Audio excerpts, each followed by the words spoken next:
Andy, good morning. Kamusta na yung ating mga kababayan dyan, lalo na yung mga nasa evacuation center?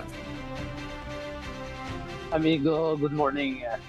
Okay naman yung ating mga kababayan dito, lalo na yung mga nasa evacuation center, pero labis pa rin yung kanilang panghihinayang dahil nga doon sa ah, mga kagamitan nila na natangay ng tubig baha.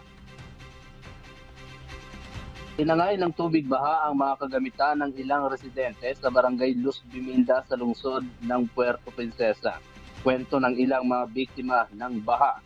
Wala umano silang naisalbang mga kagamitan dahil biglaan lamang ang paglaki ng tubig.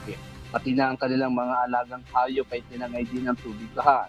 Kaya naman nananawagan sila ng tulong sa pamahalaan na sana ay mailipat na sila para hindi na muling maranasan ang ganitong pangyayari. Ayon naman kay Rolando Amorao, ang Deputy Mayor ng Southern Part ng Puerto Princesa, pinag-aaralan na umano nila ang gagawing relokasyon sa kanilang mga nasasakupan. Handa rin umano ang city government na tumulong sa mga residente na apektado ng ganitong pangyayari. Ang paghihintay ng maraming motorista sa may Inagawan Stab dahil sa nangyaring tubig baha. Umapaw kasi ang tubig sa kalsada dahil sa mga pag-ulan na nagdulot ng mahabang stranded ng mga sasakyan. Amigo, nakatawid rin ang maraming sasakyan pagkatapos humupa ng tubig baha dahil tumigil na rin ang ulan.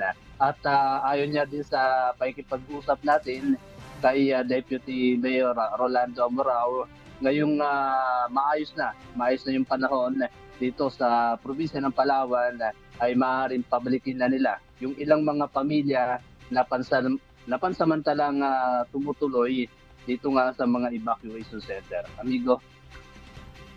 Alright, maraming salamat. Andy Pagayona, nag-uulat ng live mula sa Puerto Princesa City, Palawan.